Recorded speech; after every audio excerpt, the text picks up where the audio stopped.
Good evening and welcome to Stupid O'Clock News. I'm Lewis Lee. Later tonight, actually technically tomorrow morning, all of us will move our clocks ahead 1 hour. Why? Because the government tells us to. It's called daylight saving time, but theoretical physicists have a different explanation now.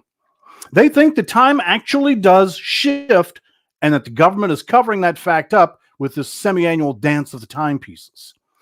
What these scientists actually believe is happening is, and allow me to use a sophisticated diagram here, they feel that this is the orbit of the Earth around the sun, and these physicists believe that there's an event horizon that bisects the sun, crossing the Earth's orbit in two places, at the vernal and autumnal equinoxes. Okay? And that each time the Earth passes through the event horizon, it shifts ahead or back through time itself. And without the cover story of daylight saving time, modern humans would begin to see the inconsistencies, just like Neo in the Matrix. Before the 18th century, people didn't give two damns about time. Only the wealthy could afford timepieces at all. Now, that's just a theory, but so was electricity and nuclear power at one time. That's the news. Burn on that one for a few minutes. That sounds serious. I could buy into that one. And of course, our resident author here just saw that, and I could see the gears turning in his head going, There's his next book. There's a story in that. I think Stephanie's already written 3 of them. And, of course, Stupid O'Clock is powered by StreamYard. Oh, nice coffee cup. And a t-shirt I noticed in the background. Yeah, Oh, just a Lord. couple Yeah, a couple t-shirts there. The Shillmaster. Somebody got his stimulus check. Forget Grillmaster. He's the Shillmaster. Yeah, no, there was no stimulus check. This was a gift from StreamYard. Wow. Well, no kidding. Yep. That's what showing them what the bug and the blue green screen will do for you. William Joseph Robert needs to pick your brain. Now, whose brain are you picking? Probably all 4 of us. That might be one brain. And Carly Carlene says, hi, guys. And Angela Barner Sechinger says, gave us a big heart of love. Oh, me. Okay, what did I do? How are you going to get out of this one? Oh, about StreamYard? Sure. Be quicker if you shoot me a message real quick, and I'll bring you in, and I'll talk about StreamYard anytime, y'all. Brandy found out about that last Thursday night. That was. She seemed impressed. Yes. Yeah. And the one thing Joe brought it up, the nicest thing about StreamYard is you don't have to download anything. It's all web-based. Web-based, browser-based, whatever you want to call it. And if you want anything you want into the show, you upload it. So you're pulling it. Well, I'm in Facebook jail. Yeah. Yeah, that's what we heard. I'm not. They said I was. Oh. Maybe it was already past the statute of limitations. That would be funny if they caught up with it 9 months later. And since 9 months, I mean, it's, I don't know. You were in jail for 30 days. I was. Yeah, it was during that time slip when we went from regular time to daylight savings, or daylight savings to regular time. That would be funny if the reason I'm not in Facebook jail is because of daylight savings time. An early release program. Now, you were telling me that it was something you did 9 months ago. 9 months ago. It was back when that Kyle Rittenhouse kid shot those 3 guys. And all I did was share a meme I laughed at was about him. You know how the media was just all over it. Just like, protesters are going nuts. This kid shot it. We need to ban AR-15. And all that crap that went along with it.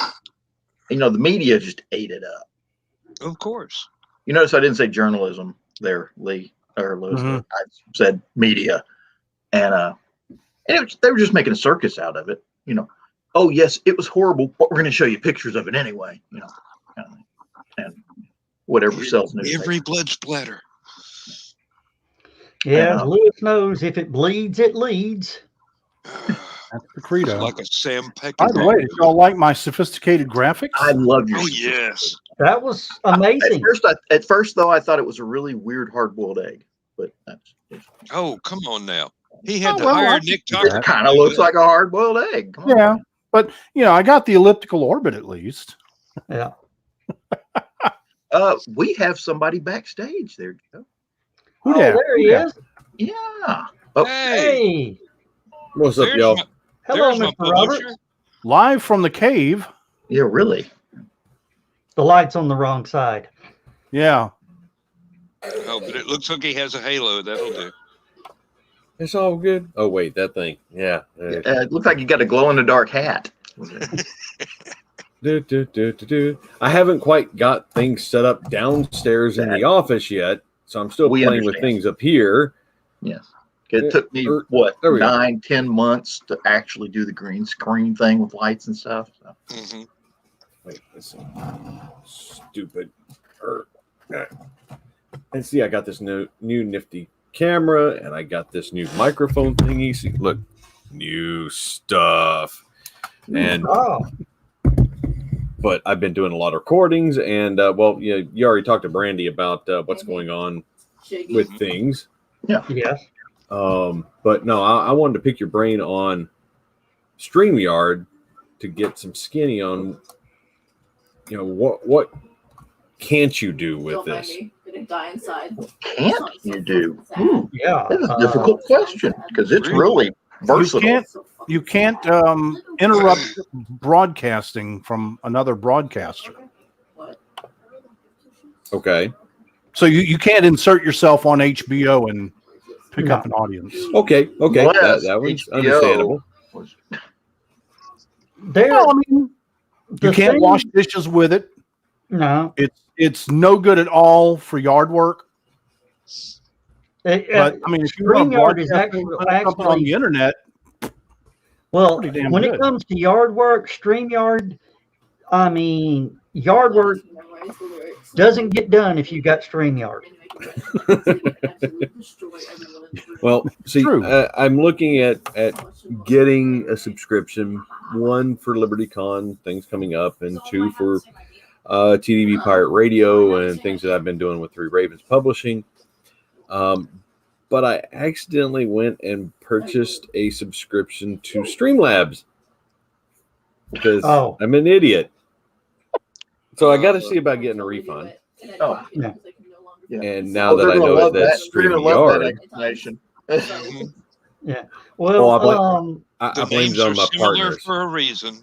yeah. Well, for LibertyCon, if they go with StreamYard, anything they would be controlling just like you right now. For you to appear on there, they would send you a link Right. because I think we're going to be running like multiple channels, so That could be there'll done. be different ones of us running different things going on and playing videos on recorded stuff and things like that. yeah, the StreamYard, I have found out personally, you can run three different streams simultaneous to Facebook.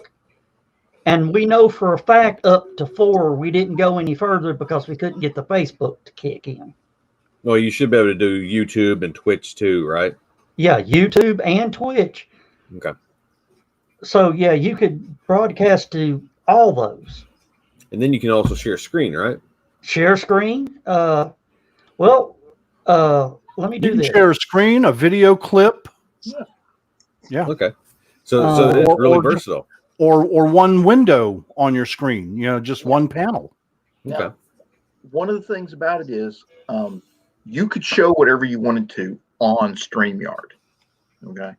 The problem is if you're also broadcasting to Facebook or any of those other pages, you've got to follow their rules. Right.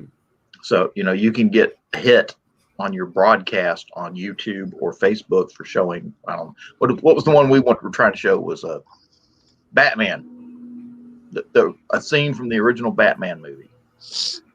Oh yeah, and that comedy clip. It was a British TV show, and that one too.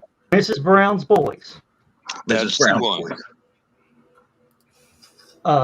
Let me see. For example, I've got my browser up and everything else, and then I've got an image pulled up on my desktop, but I've just chosen to share the image on my desktop. So, Joe, see? Okay, I can't see anything else on my desktop. Only Ratfink. Okay, gotcha. My hero. Anybody that grew up in the '60s knows Ratfink. Oh yeah, I used to have one of the models actually. Oh yeah, yeah, they were fun. And this is coming directly from my computer. Yeah. Oh, son of a bitch! Son of a bitch! Okay. See, that's coming directly from my computer, and that video can be any length. Okay. Now, So when I watch StreamYard, not only do I have the StreamYard screen up, but I'll keep up the Facebook page so I can do comments and stuff like that, and check on things, and add to Stupid O'Clock on the page. If somebody says something, I'll go find a link to it and put it on Stupid O'Clock's page. Now, this is the other screen. I've got the other tab I've got up right now on my computer, and trying to see how up to date that is. Is it not? It's not up to date. It just it's about 2 minutes behind. Is it? Okay. Mm-hmm. Based on my motions. Yeah, could be. And also, well, yeah, you just showed the Yeah, that's the control panel basically. Yeah. But also, like I just brought up the Halicon website. And it's just in that one window. Yeah. Yeah. Mm-hmm. Okay, gotcha. But the gun. the Porky is still available too. Okay. You can So have just take a little bit of playing with. yeah. Mm-hmm. And what's really neat is I actually got to see every frame of that instead of just seeing a still photo, and then it was all the new computer. Dan just upgraded his computer, bless his heart. Blocked for playing a video of Agatha all along from YouTube. Wow. Hmm. Yeah. Trying to do an ad for the show and you get blocked. Yeah. No. Hey, John, welcome for being here. Are you back home or are you still on the road? Is that Mr. Pica? Yes. Ah, good. Somebody said evening, gents. That would be a Facebook user. I think that was Nick Talkert. It may have been, but let me. Yeah, it is. Nick's gonna have to Facebook allow or whatever. Yeah, StreamYard allow. I had to do that because of the new computer. Yeah, right here. See how we got the ticker rolling there? And then. Yeah, and that's nice. Uh-huh. And you can also do different tricks with the name tags in the corner. Yeah. Hey, where's our clock, Joe? It's down Why are here. we still on after show? It's behind my bookcase over here. There we go. There you go. That's the right background. Oh, I thought you meant the big clock. The And you logo can have clock. all sorts of stuff going in the background. By the way, you can also post up images like this beautiful image right here that says Stupid O'Clock and Armchair Rocket Science are proud Our members of the lovely Rising Rising Tide. Tide schedule from our lovely media personality, Lewis Lee. We got some of the channels mixed up, but if you grab a quick screenshot And of if that, you would send me the correct information, I'll be glad to fix it. and just as soon as we get it we're trying to get it all straightened out on who goes where. We're working on that, Lewis. But Okay. grab a quick screenshot there. And Lewis, if you will license this to Uncle Carl or Brian K. Morris. But can you already see some of the crazy stuff that we can pull up? Yeah, this is nice. It's it's like having master control at your fingertips, or at least your. But does he have? He doesn't There have you go. admin rights, or he doesn't have admin rights on our screen, does he? No, he doesn't. We need to get them. We need to get a channel and bring them all in with admin rights and let them play around with it. Oh, that is scheduled for 4 o'clock on Monday with a couple of the LibertyCon people. There Oh, you How go. really? about that being ahead of the curve? Hey, I missed the meeting today because I was meeting with my CPA. That sounds like a likely excuse. Learning just It's okay. I got to go to Learning what, the City John? Cafe. but yeah, No, Joe's at the point he's teaching. Yeah. My God. I know we're doomed. We should have stayed in Lilliput. you All right, know, now- it's Anakin was supposed to bring balance to the Force. Can I toss a blast from the past at you guys? Sure. sure. I finished reading the book tonight. Uh-oh. I don't know how well you can see that. Reagan. Reagan's Planet. Do you know who the author is? No. Nah, because Too there's dark. not enough light on the camera to see it. Robert Silverberg. Silverberg. And Wow. this is the 19, I think it was 63 or 64 edition. Book's almost as old as me. Yeah. 64. And it was a surprising little thing. I mean, he does a lot of classic sci-fi, but this was more about corporate maneuvering and strategy and investment and all this and that. And at the very end, the asshole gets a soul. And it was an interesting little twist. Worth the read. One thing, in order to cut down on the background noise, you might want to use your headset microphone instead of your device Snowball. microphone.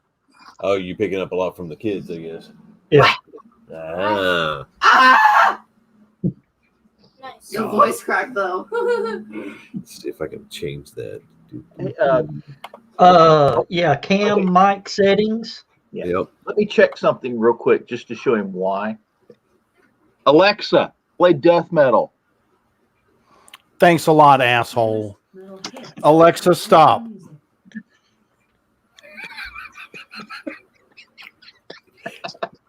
Alexa, play gay bar.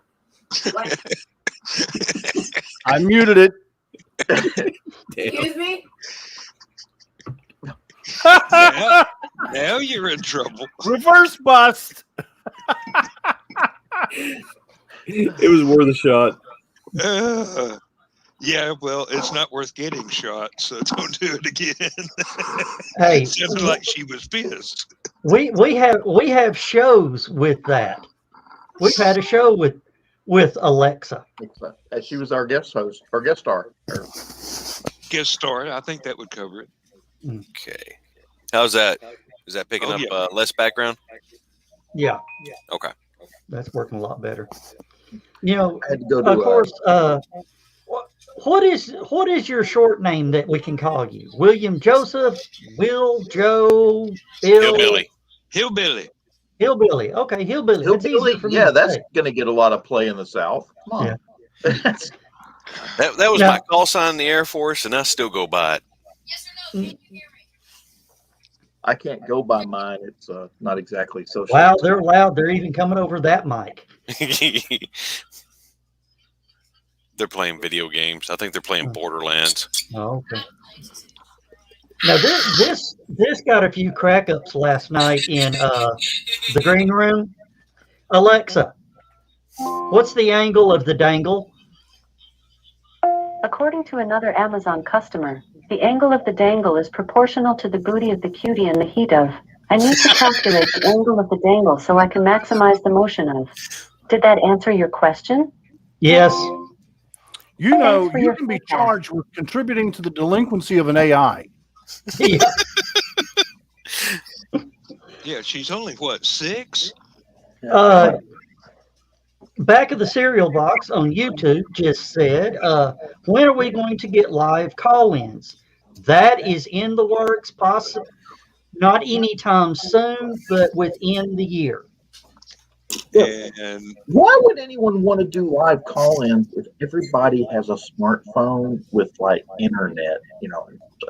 you could just Make pop it in the room for a few minutes and Well, Exactly. Some people don't want to have their face on it. Yeah. Some I people don't shouldn't. want to have their face on it. And do you really want someone to pop into the show that you can't vet beforehand? Mm-hmm. Do we need to go any further?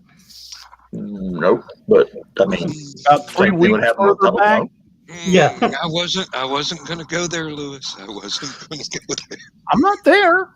I was just pointing something out. I'm the I news missed guy. something I have interesting to keep it real. Yeah.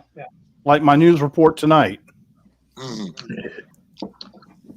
did you is kind of weird knowing that here in the next 24 hours we're going to have to change all our clocks. Spring forward, hour forward, and you lose an hour. And we're sitting with a background full of clocks. Yeah. Yeah, that's just. Well, and the name of the show is Stupid O'Clock. Doesn't mean we're time lords. I was wondering, they supposedly Georgia has voted. I know it went to the state house or whatever that they're going to quit using daylight savings time. Actually, the law is they want to keep daylight savings time forever. Yeah. Now here's They just don't something want to I go have back to found. regular time. Here's something I have found out about that. Congress has to approve it. Tennessee voted to do it back in last time. Yeah, you can stay on standard time because Indiana, Arizona, a couple other states do already, but you can't stay on daylight time. Yeah, I would rather us stay on standard time actually, and I drive to work in the dark and sometimes drive home in the dark. So when we were stationed in Iraq doesn't do daylight savings time. That was kind of odd. Yeah. Hey, Joe. Yes. Twice in the last 20 minutes, my electricity has flickered. I mean, but with EPB, that means that there was a smart outage somewhere and it rerouted around it. Yep. That's weird. Yeah. With EPB, not storming. Yeah. With EPB, they know your power is going out before your lights dim. Yeah. Lewis, are you actually in Georgia or Tennessee? I'm actually in Georgia by about 500 yards. Hey, Michaela. Let me see if I can do some internet wizardry here. You better not hack my EPB-Fi. I was not thinking about doing that. Oh, God, Dan in the Matrix. I'm going to T-Dot and see if there are any wrecks. Oh. T-Dot only covers the interstates. They don't cover side streets. And Carlene says, Michaela. Oh, hey, there's an idea. Where's the EPB? Hey, Joe, what were you doing 28 years ago today? Driving a damn snowplow. Did you get yours stuck? Yes, actually, I did. Oh, did you? The only two snowplows in all of Bradley County got stuck together in the same intersection. Lewis, I'm looking at the EPB map, and they show an outage in right in the middle of East Ridge. Well, that's probably what caused the flicker then.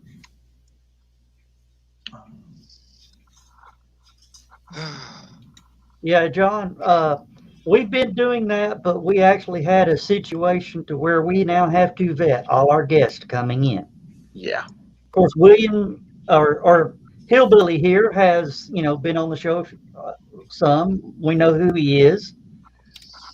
You sure about that?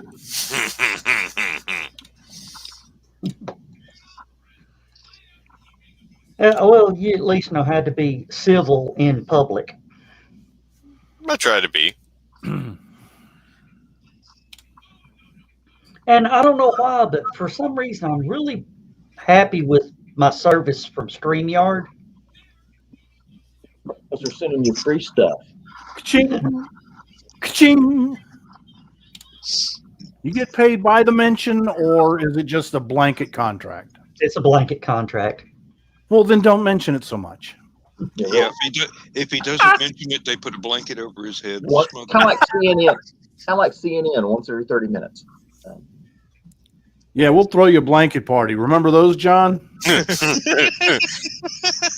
I wasn't even military, and I know what you mean. This one time in band camp.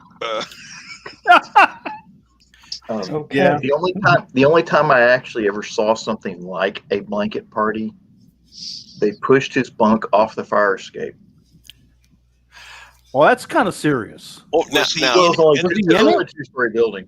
some viewers, especially those who are a little kinder and gentler, probably have no idea what a blanket party is. Well, a blanket party is when you have a very special friend, and while they're asleep, you throw the blanket over them and beat them through the blanket with socks filled with hard bars of soap or any other thing that you can your locks, get your hands on off your foot lockers.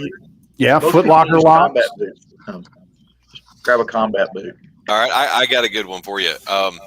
In boot camp, I was the dorm chief, and because I had this big mouth, day 3 of boot camp, I ended up getting stuck with the job because the TI, little 5'0" senior airman was our TI, and she was up there trying to show us all how to fold. You had a female DI? I did.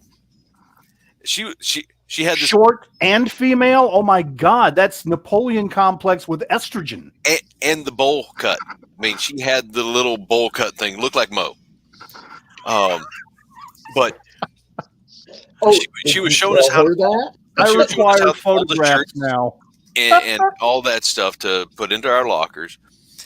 And she just reached over, had everybody in the day room. Everybody was sitting on the floor, grabbed a couple of Bibles, shoved them under the legs of the desk. And I just stood up, no reporting statement, nothing. It's like, ma'am, I'll hold that for you. Does that bother you, Airman? It's like, a little bit. It's like, are you religious? Not really, but that's just bad juju. And she's like, okay.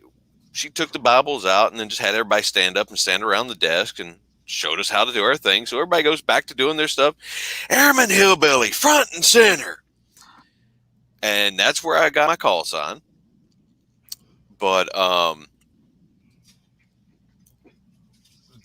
about fifth week in, one of the rules is when the dorm chief is done eating, the flight is done eating.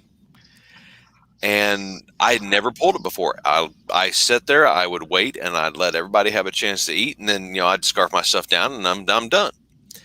But we were on that last little bit of red line inspections. We were having to polish everything up and do our final bits, get our uniforms ready.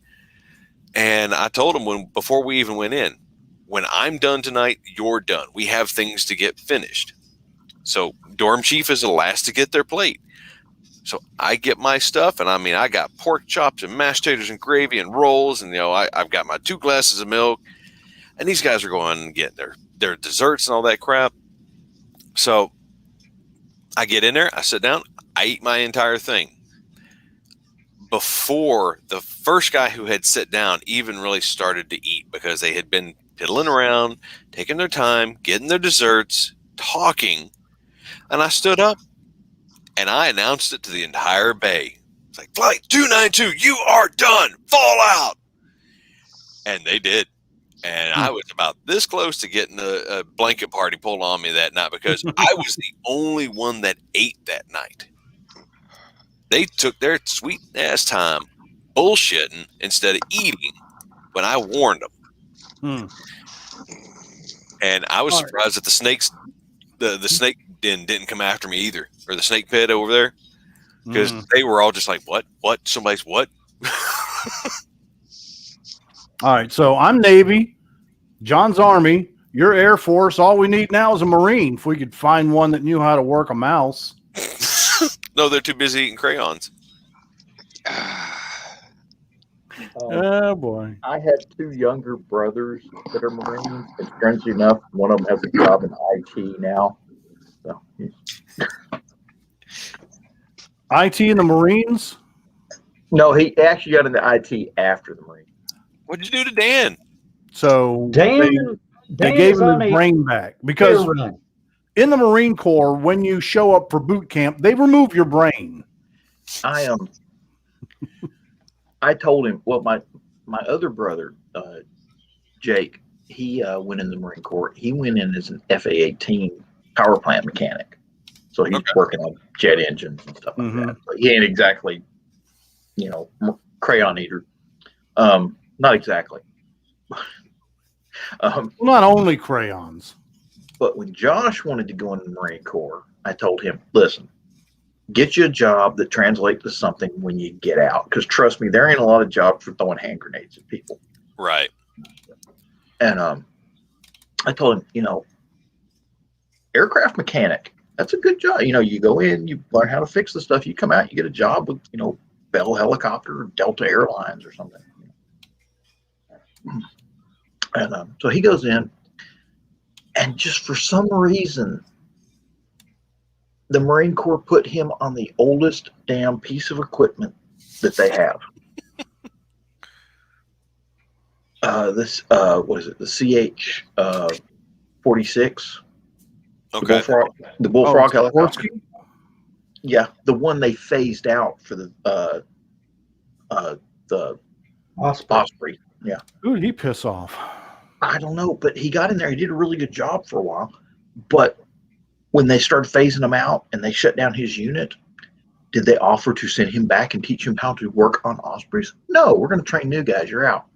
The So military not trying to get you to re-up. That's...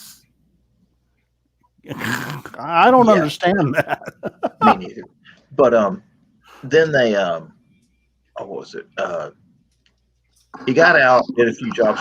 He wound up going through an IT course. Okay, did top of his class and all sorts of stuff. That's kind of cool. Anyway, so he's actually pretty. He's got a job with a company here in town and doing IT. It's kind of funny though. He can do most of his job on his cell phone. Oh wow!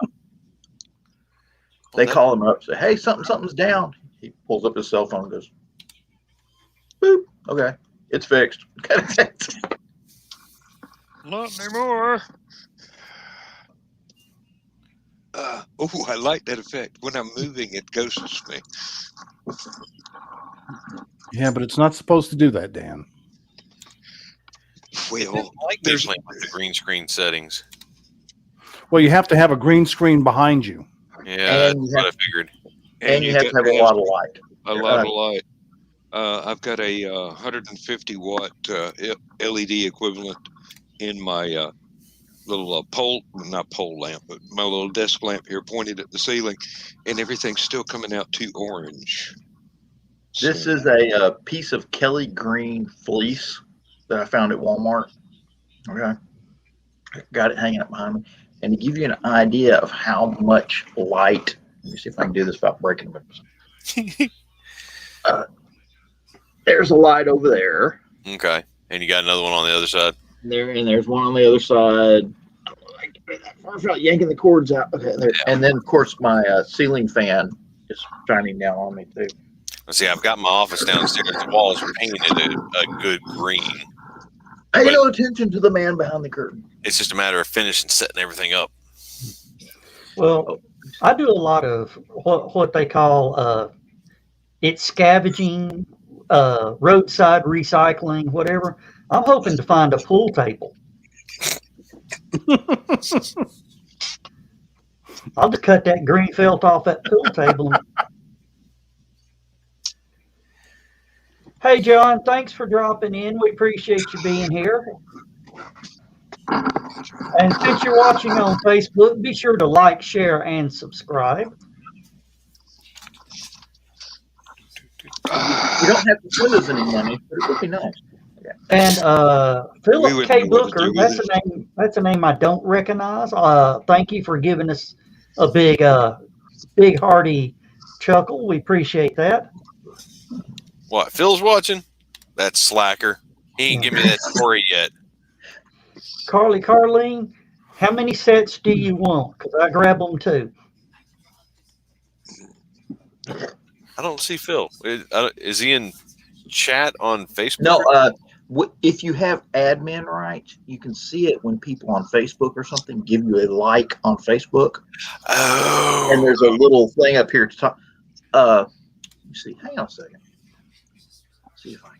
See, I'm learning.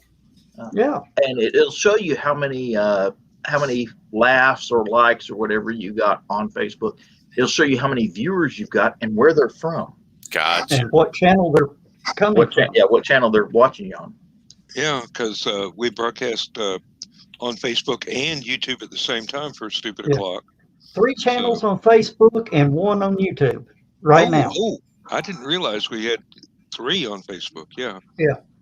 Yeah, Well, and then the oh, 2 Billy, stupid songs. if you look on the right side of the screen and you see the private chat and comments, Yep. if you look under the comments, you can see where everybody's commenting from, either YouTube or Facebook. Yeah, to give them a Right, like on. That's where I was watching it at. Yep. And I'm sharing this over to Twitter too before I forget again. Oh, and also StreamYard can broadcast to Twitter now. Okay. Hello, Brian. Yeah, And Scum was going over it there last is time. our fearless leader of the Rising Tide Network, which is a subsidiary of the Rising Tide Publications, Brian K. Morris. And Brian has shared this on all his pages. Oh, and by the way, Brian, if you want me to customize one of those schedule cards for you, just send me your logos, and I will be glad to do so. And I will do so after I fix the scheduling errors that were made. So, All right. And Hillbilly jumped out for a minute. He's still in the room. He's just killed he's the on camera. audio. Yeah. Okay, So- I just you had to went scratch from, a place. I just went from full screen to the normal screen where I could see the comments here, and I'm going. yeah, that's Wait a something. minute. This is the size of the screen the laptop had. I actually like using that going to full screen, but I never do, so I can see the comments. No problem, Brian. Glad to be of assistance. Ba-da-ba-da-bum-bum-ba. And actually, I'm not brave enough to attempt it, but I honestly think a singing group could use StreamYard and actually be able to record a song. It Without depends. the lag. It depends on the lag. Yeah. Well, Playing for Change has done something like that, but not using StreamYard. It was they pioneered it before StreamYard, and that was all really, really good video editing. Yeah. And they would basically everybody'd have headphones on and be online and have cameras, and they'd play along with the same song, but there would be people all over the world playing their instrument along with everybody else. And Yeah. I imagine the coordination between that was incredible. And the editors, Oh yeah. I bet the editor was probably gray or bald by the time it was done. Yeah, I've got to edit another video tomorrow. I meant to mention, got Cindy Sexton to voice my latest mini documentary. Cool. Yeah, it was fun working with her again. Pull up. Oh Get yeah, your video yourself. Hillbilly would like to know that voice that he hears every night at 6 o'clock is Bitchin' Betty from I think she was the bitchin' Betty for the F-16. Wait, what about Bitch and Betty? Cindy Sexton on Channel 3. Okay. Before she got here, she worked at a station in Huntsville. And in Huntsville, the people who were in charge of the avionics for the F-16 gave her a call and said, hey, could you come record some stuff for us? And well, now see long that. story made short, she was bitchin' Betty for the F-16. Well, F-16, F-15. I think the A-10 and I want to say the F-14 had her on it too. Yeah, the F-18 and F-22 have different voices now, but yeah, the I think second gen fighter jets were her. Oh, The fun has begun. oh yes. Does that shine? Yeah. Maybe. Maybe. Hey, See, I shake You it don't up have and to hide play it here. again. You're legal age. I had a neighbor come by, had a quart. He had me go ahead and pour off a pint. Well, I'm going to take this and turn it into a nice bit of spiced rum. Ooh, I don't need to shake it too much. That still ain't that good. But I'm going to throw some spices in here and make some decent spiced rum out of it. Yeah, if there's any left after our broadcast. Oh, it's warming. Now, what I'm interested in is that, what was it, blackberry mead? Ooh, yeah, that one. And it's got a little bit of elderberry to it. That's got a beautiful color to it. Hey, wait, I could share maybe. Let me see here. Let me find the picture because Hey, I put it Dan, up on my page. was Hillbilly part of the round table around the pool at LibertyCon that year? I No. don't know about that year, but Oh, I've not hung out at the pool. oh yeah, you did when we were at the Choo Choo a couple of times. No. Oh, I only did 1 year at the Choo Choo, and that was the last year that Liberty Oh, was at wow. the Choo Choo. I thought you That were was- there for 2 years. No, that was my first year at Liberty ever. Oh, okay. And see, I'm still pissed off at the guys over at the Chattanooga Writers Guild because all those years I was in the guild and they knew about LibertyCon, but nobody ever mentioned anything about it. And if it was not for Michael Gantz, I would not have found out about LibertyCon. And I wouldn't be where I'm at today with publishing and writing. And that still pisses me off a bit because there's that gap between literary and pulp. had you known sooner, you'd be much further down the road. Oh, yeah, absolutely. Mm. All right, I'm going to share my screen if it'll let me. Okay, yeah, you share it. And once it pops up on our side, we'll bring it up. Put it up on screen. Okay, so now I guess your entire screen, application window, Chrome tab. Let's go with Chrome tab, Facebook. There you go. Oh, one word of warning about that. Huh. If it's a video with audio, you got to make sure to click the tab that says share audio at the bottom of it. Okay. So there's the Blackberry Mead that Dan had brought up. Mm-hmm. Just fresh tapped out of the carboy. It has been aging about 1.5 years now. A little bit of elderberry cut in there, so it's got a little bit more tannin, and it's a little drier than the normal blackberry sack mead that I do. But it turned out really well. Turned out beautiful. And I'm just proud of it. And Carleen right now is licking her lips and wiping her chin. And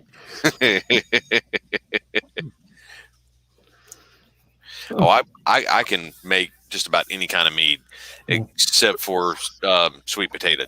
That was a mistake. yeah, somebody's here. Mm-hmm.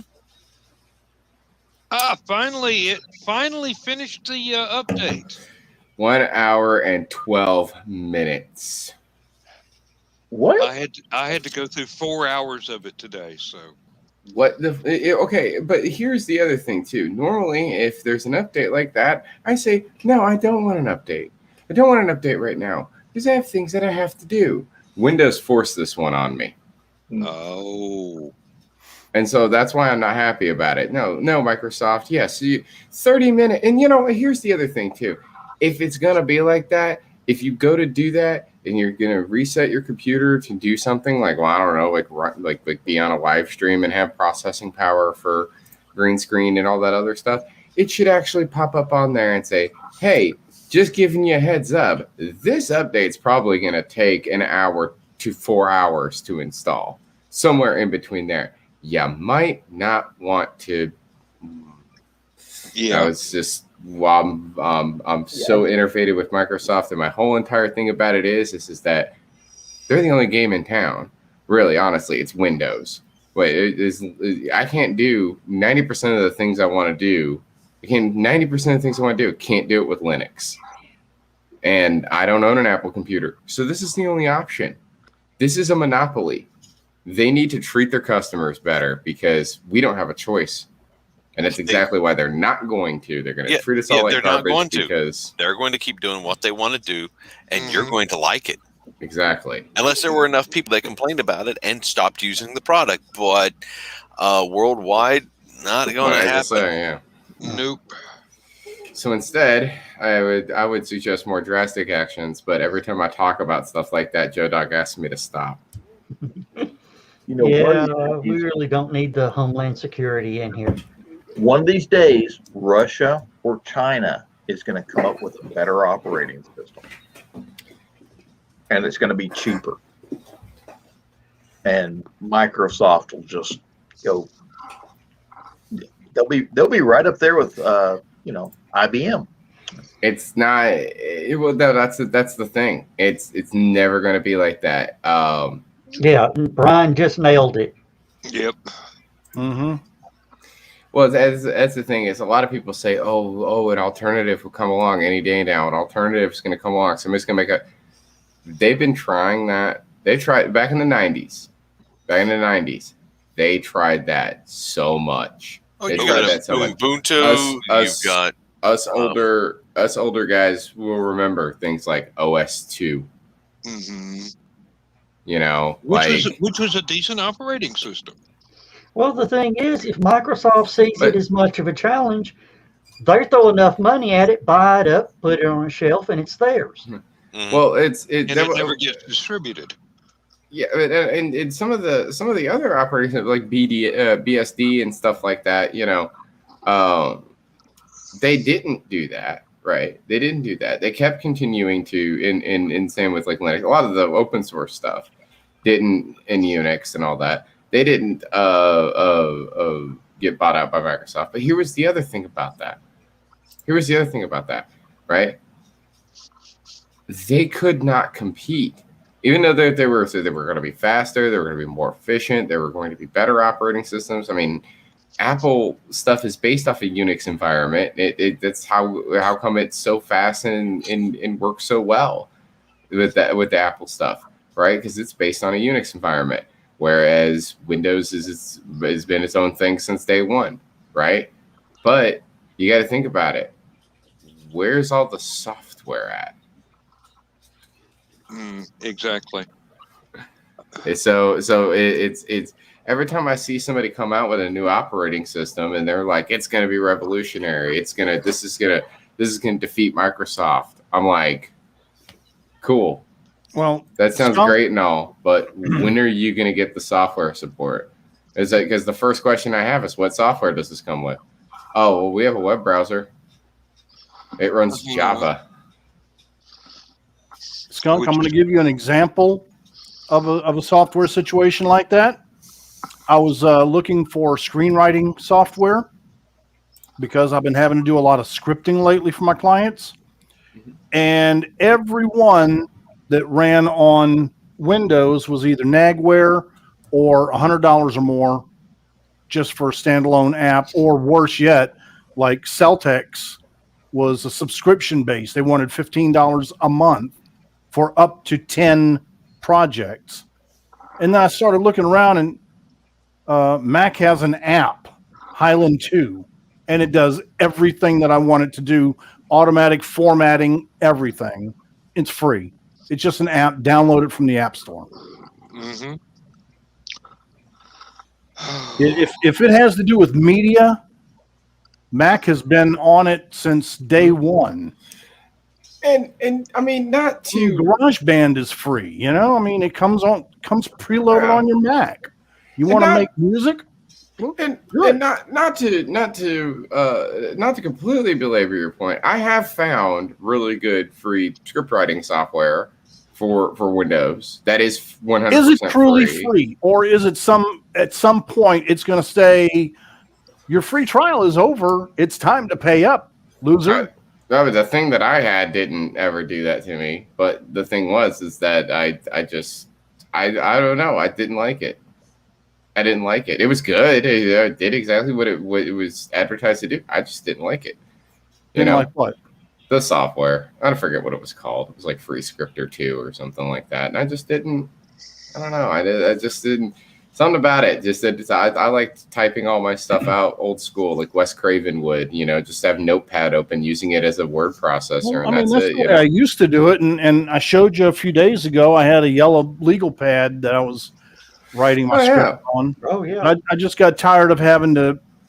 So I just couldn't figure out the software, and it just and that probably was bad design on their part. I don't know, but what I was gonna say though was that you're 100% right. When you buy an Apple computer, they really are made for media creation.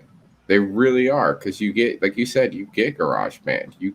And GarageBand, I pulled out GarageBand. First time I ever used it, literally first time I ever used it was at Best Buy. Everybody was sitting there joking around, goofing off with it. Oh, look, I played a loop. They play a loop and they would do some things and they would do something else. They're all goofing around it. I went over there and grabbed it and hit one button on the keyboard and went, okay, I can see what this can do now. And everybody went, what? Well, you hit one button. What do you mean you can see what this can do? And then I started playing music and they were like, what? Wait a minute. What are you doing? And I'm like, I'm playing music. I can use the keyboard as a MIDI controller and play piano on this thing. I can play keyboard on it, like literal keyboard. And they were like, how did you know how to do that? I'm like, because I've been using DAWs for years and I know how they work. You can do this in Ableton and FL Studio as well. So it's like, I already knew how to use it. It's great software. And the thing is no, GarageBand is not as advanced as FL or Ableton, but it gets the job done if that's all you need. If you just need something to do a little bit of sequencing, no, it can't export to MIDI. It can't be used for like looping live performances like Ableton can, but with like a launch pad or something. But if you're just making little tunes, it's fun to use. People love it. They mess around with it all the time. It's great. But for example, this free version, it keeps track of how many pages, how many words, how many characters, reading time. You can go in there and you can tell it how many words per minute you read. It'll automatically, determine what your read time is. It'll export it as a PDF. You can collaborate with other people on it. It's incredible, and it was free. So that's neat. And speaking of that little script right there, how is that project going? That project is going great. I just got the voice tracks from Cindy Sexton this afternoon, so I'm going to start editing that tomorrow morning, and that and a 30-second PSA, and I'm done with that project. And I can get paid. Well, that sounds fun. That is fun. Between that and my stimulus check, I'm ready to go on vacation, man. You got yours already? No. Oh. But when it comes in. I was about to say, damn you. Yeah, I know when I'm getting mine, and I know what I'm going to do with it. I already know what I'm going to do with mine. John, you're not in the Army anymore, man. Put away the brown spoon in the can. God, it's like an MRE all over. I'm having PTSD just looking at you. That's what I get for not looking at the stream screen. Oh God! Don't let Joe see that. He'll fart just looking at the can. Put it on. Oh, there he goes. Put it on a plate, honey. You'll enjoy it more if you put it on a plate. Oh, I couldn't enjoy it anymore, Ma. Baked beans right out of the 10 I bonus suppose you points. heated that up by sitting on the radiator of a Humvee, didn't you? 10 bonus points to anybody who can name what movie I quoted. I didn't even hear what you were saying.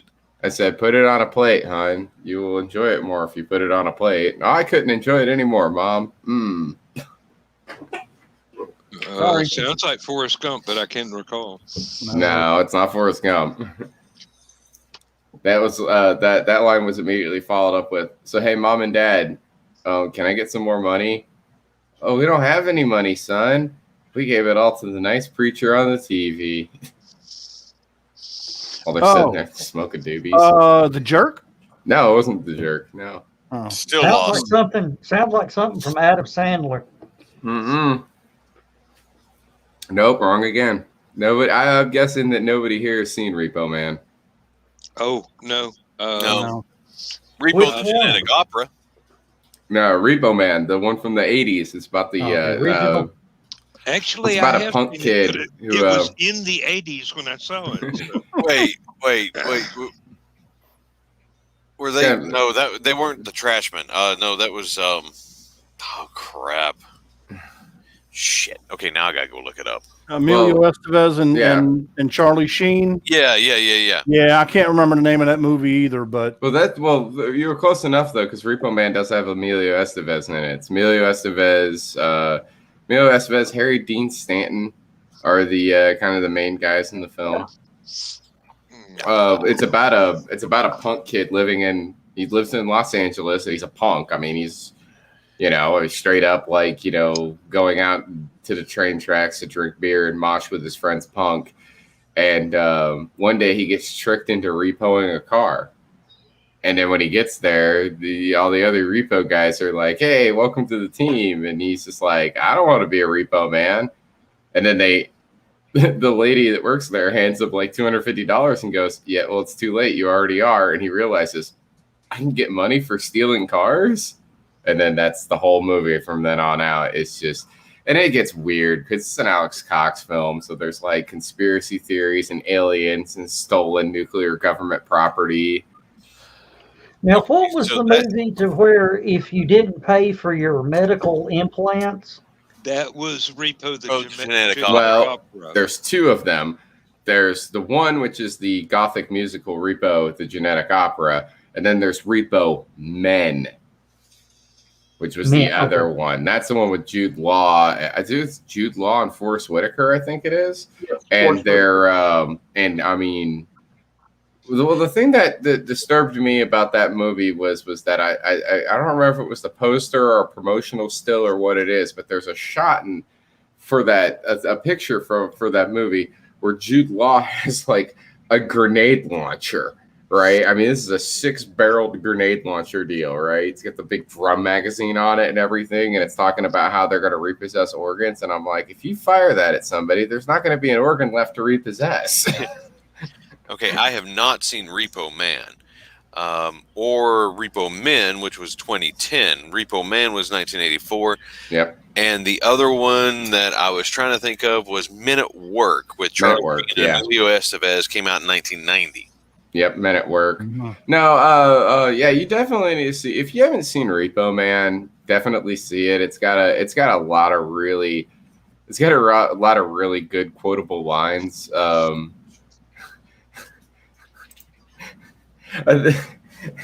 think my favorite quotable. Yeah, see, Forrest Whitaker in the background with a grenade launcher. I'm just like, no, you're not going to be able to repossess an organ if you hit somebody with that thing. But no, my favorite line in the whole film is when Otto first meets Harry Dean Stanton's character. I can't remember his name, but when he first meets Harry Dean Stanton's character, Emilio Estevez meets him. He's walking down the street and he's just like got his hands in his pockets and he's like kicking a can or whatever, and the car pulls up and Harry Dean Stanton goes, "Hey kid, want to make $10?" He just looks over at him and goes, "Fuck you." No, that's not what I meant. Come here. That's such a great line. And then there's the weird guy Miller. What I thought was great was all the guys that work in the repo office except Otto. They're all named after beer. So it's like I think it was like Miller. It was what was this? Like Miller and Bud and it was names like that. Miller and Bud and they're all named after beer.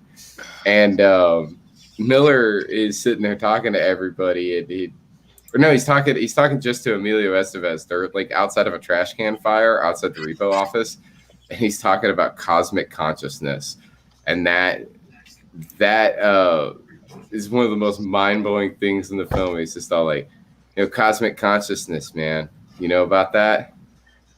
What? It's like, like everybody shares the same cosmic consciousness. You know how, like, when you're thinking of plate or shrimp or plate of shrimp, somebody else near you will say plate or shrimp or plate of shrimp.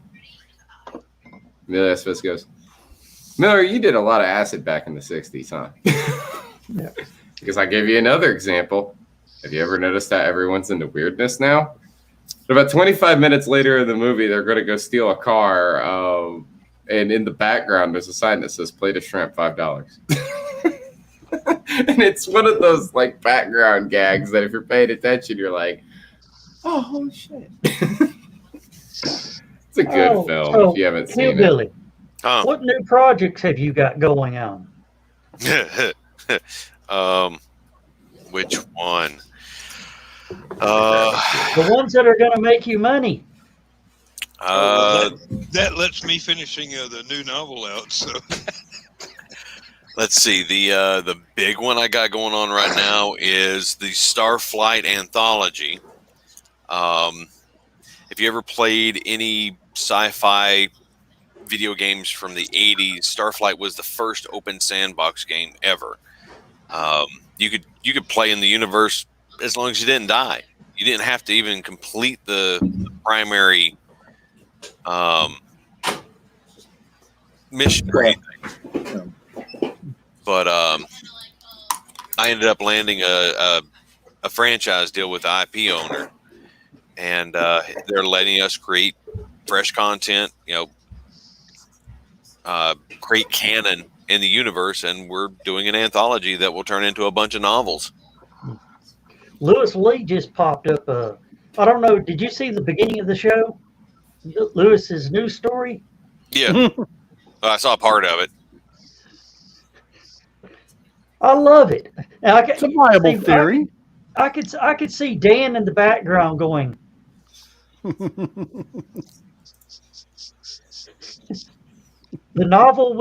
The idea was bouncing around in his brain. You could see him chasing it with his eyeballs.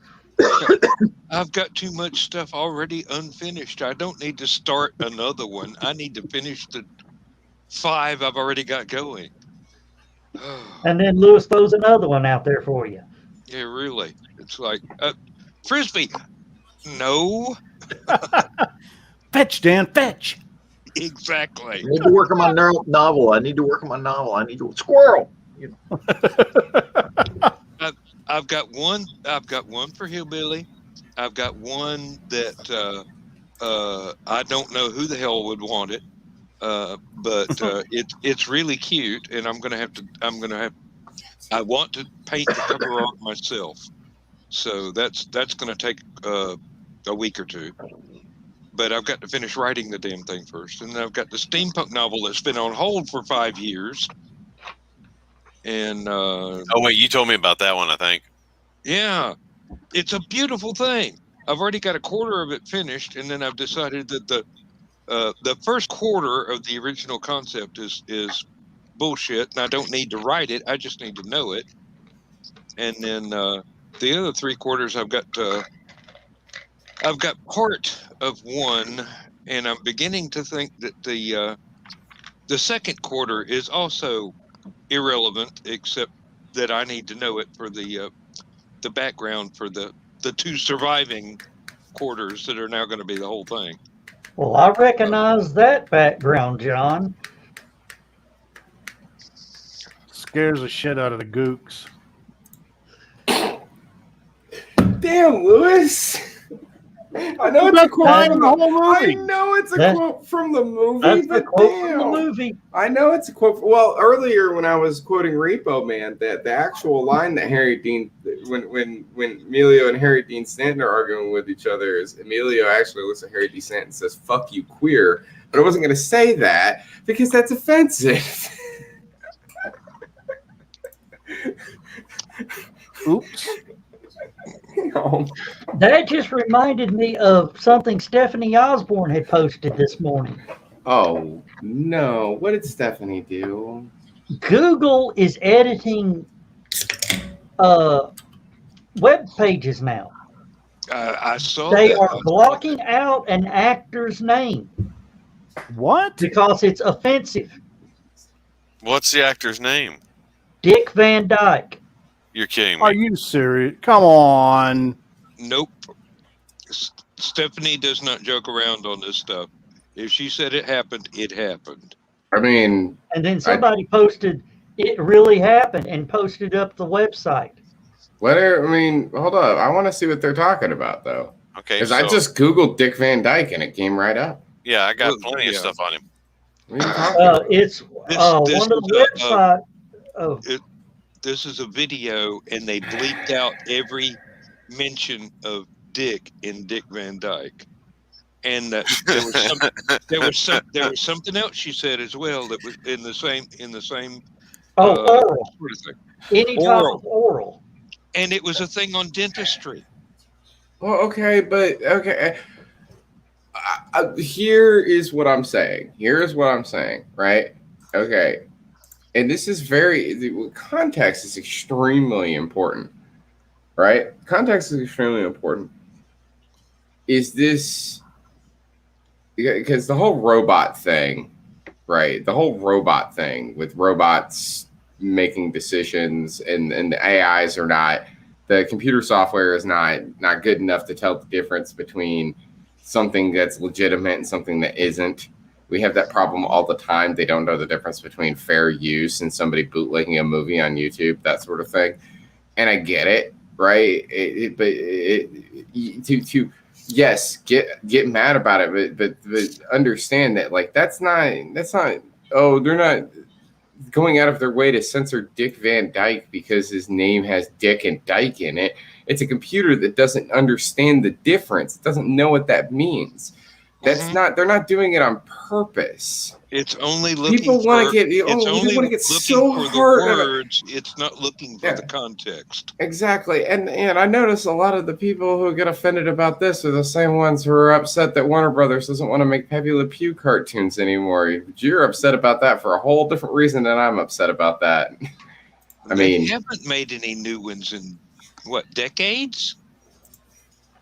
I'm very upset about that, but for a completely different reason. It's hate speech, and I don't appreciate it. The last Pepe was the original Space Jams. Yeah. Well, the last Pepe short, that was just him, and in his whole storyline. The last Pepe appearance was on the Looney Tunes show, in which he played. With a lot of people, the one person I was talking to was saying, it was all like, well, what could they possibly do with the character? I mean, he was, the whole entire purpose of his creation was to be an offensive French stereotype, an amorous guy who's stinky and doesn't take no for an answer and has rapey vibes. And I'm sitting there being like, did you not watch the Looney Tunes show? He was a wedding planner. Yes. Make him the love guru. Make him the guy he's the guy who wooed somebody of another species. He's that good. At what point are they going to ban the Little Rascals and Three Stooges? Well, so here's that is one of the things. That is one of the things about the Dr. Seuss controversy and the Warner Brothers controversy. Those are IP holders did that. Nobody was complaining. Nobody's complaining about those things. They did that of their own volition.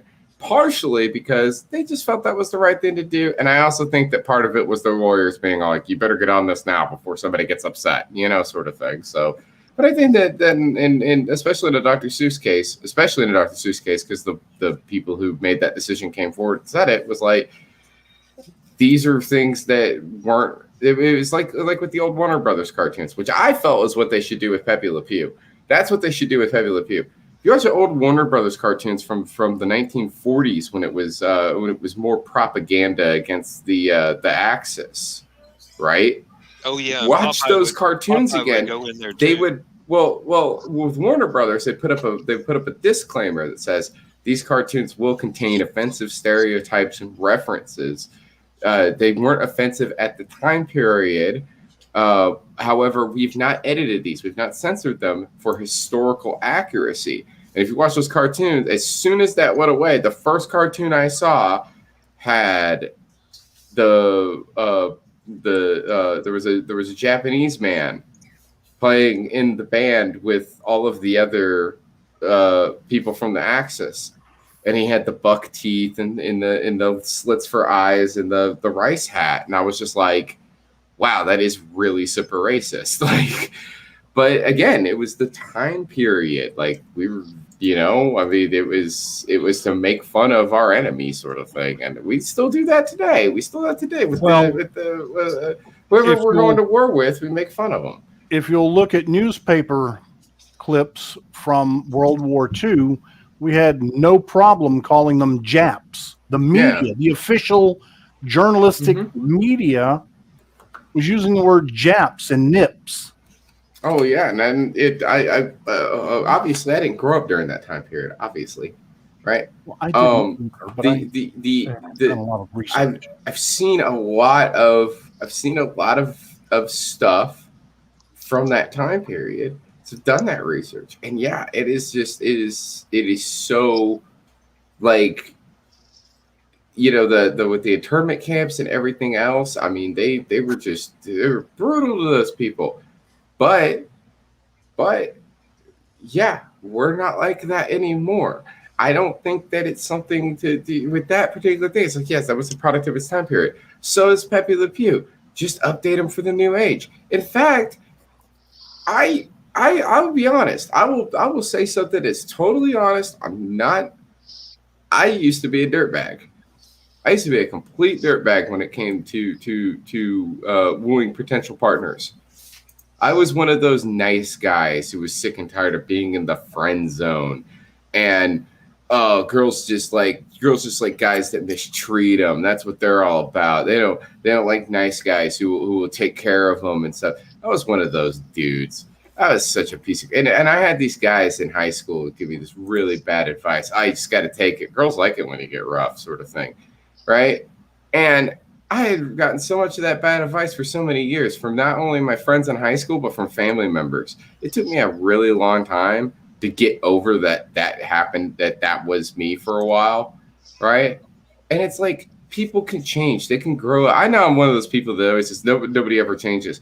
But some people are really just misled. It's a very small percentage as far as I'm concerned of people. But people can learn from their mistakes if they're willing to change. If they're not actually that person, then they're willing to change. They can make that change. And we've seen it in the Pepe Le Pew episodes. There's been at least 2 that I know of where Penelope gives it right back to Pepe as much as he gave it to her, as far as the whole like not taking no for an answer thing. Right, and yes, I remember. And in one of them, turn the tables. Yeah, a couple of times. Yeah, and in one of them, he's not comfortable. In one of them, he's not comfortable with it, and then in the other one, he's not comfortable at first, and then finally, he just gives up because he's like, whatever. If you can't beat him, join him thing, But in the end, canonically, look at all of the Warner Brothers stuff.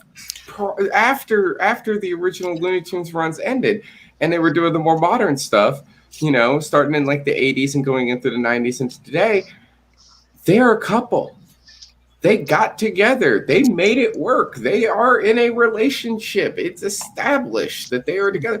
So yeah, he can grow up. He can learn. He's like, you could be, you do it like a Frenchman. Oh, I used to be total poo-poo. I'm not poo-poo no more. I decided to embrace the idea of loving everyone and not being that sort of person. Whatever.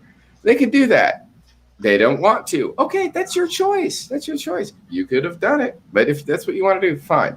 I'm just saying we had like he is like one of 3 characters that we have. Please don't take him away from us. Come on. For us who like skunks, that's like pretty much it. We have him, we have Flower, and we have Skunk Fu, and that's it. Well, that's like Wile E. Coyote. They finally let him catch the Roadrunner. Have you ever seen that one? I've seen a couple of different. I've seen a couple of different ones. He had the Roadrunner by the throat, and he turns and looks at the camera and holds up the sign. Okay, now what? That's one of them. I've seen the one where he actually catches the Roadrunner and he eats him, but that was a Family Guy parody. That one don't count. Yeah. I did see the one Cartoon Network did as part of an advert where he caught the Roadrunner and he was like, "What do you think I was going to do? Eat him? I'm not a savage. I just wanted to give him his wallet back." That's advert. Really? Are you from Great Britain? Now, there was also one. There was also one where. Don't make fun of me. I watch a lot of Channel 4. Okay. Yeah. Obviously. I've also seen the one where Bugs Bunny tells the Roadrunner, "Take a break. I got this." The episode that would be hilarious. It was the episodes. There's a few of them, but there's the episodes with Bugs and Wily, right? Where it's Bugs is just hanging out and Wily shows up, and those are the ones where he talks.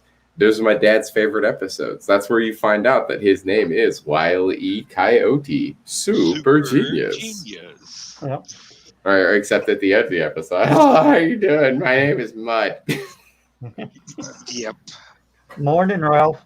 Morning, Sam. Morning, Sam. Oh, Morning, man. Sam. Yeah, I love those. Yeah. Yeah, that's the thing. Ralph is a wolf. He's not a coyote. You know how you can tell? He has a red nose. I don't know what difference that makes, but literally the same character design. I don't know. Well, remember those conglomeration cartoons where it was like, the House of the Future, and they're going through all these brand new contraptions to help the housewife to make things better at home, and we'll probably never see those ever again because those are probably going to get considered oppressive. Oh yeah.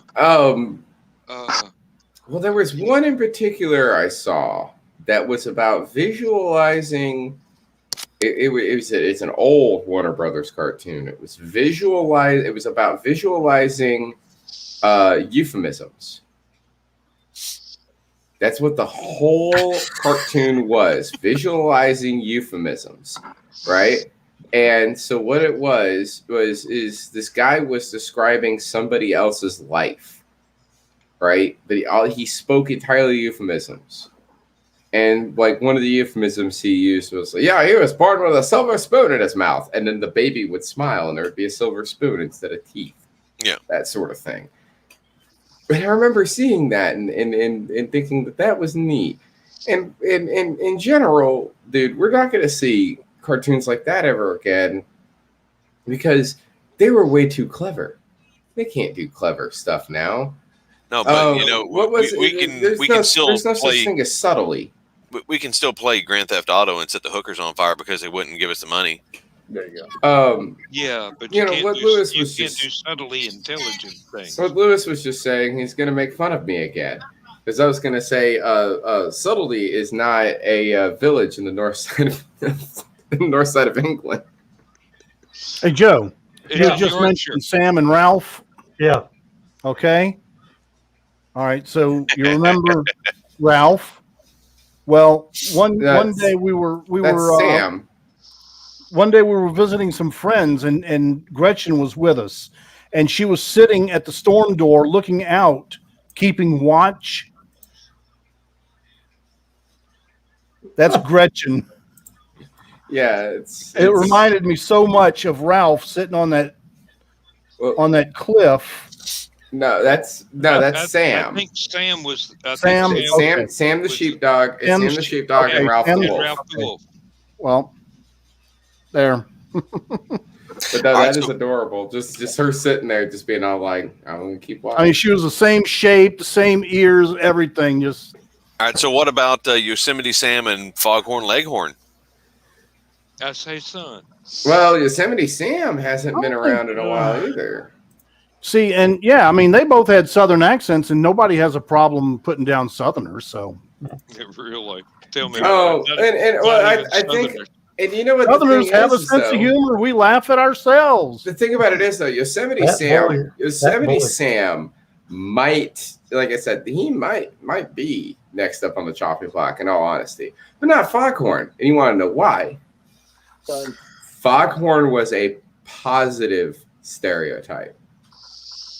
You know, because who was the negative stereotype in the Foghorn Leghorn cartoons? In all dog. honesty, The dog was the instigator. Well, the chicken hawk. no, The chicken hawk. The chicken hawk, Yeah. the dog was the victim. The dog was a victim. Yeah, but he was portrayed as he was the Foghorn was the Bugs Bunny in those episodes. Mm-hmm. You know, Yeah. One of my favorite Foghorn Leghorn sayings is that I say that boy's about as slow as a herd of turtles and peanut butter. yeah. Fortunately, My keep favorite my line budgets is- numbered. For And just such an occasion. John, I do want to point out something about your background too. Does anybody else want to entertain the idea, the conspiracy? Do they want to entertain the conspiracy theory that maybe, just maybe, Happy Le Pew got canceled for being in an interracial relationship? The Well, interspecies interspecies. relation. Because he's half black. Shut up, John. What? You know what I meant. Shut up. Well, Oh, he's half I black could and she's say it, half but white. It would get us bleep. No, I won't. This is not the green room. See, John, I made a really funny joke and you had to ruin it. No, I didn't. Yeah, exactly. You didn't have to ruin it, but you did.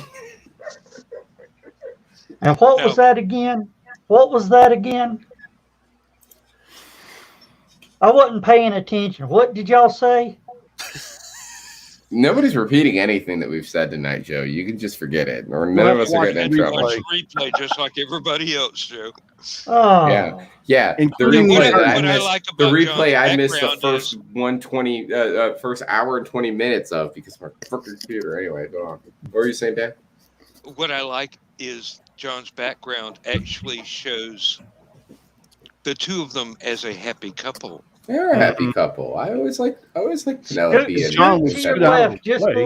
little bit, John. What? To Scoot your out of the left. way. You're covering Peppy. Yeah. Yeah. They're both actually happy.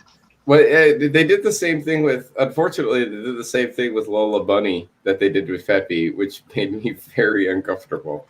Where it was when people were out. This is an outrage. We're so outraged that they're canceling Pepe Le Pew, and then started posting some very lewd furry pictures, and I was like, please stop! No, not like this. I don't want to remember him like this.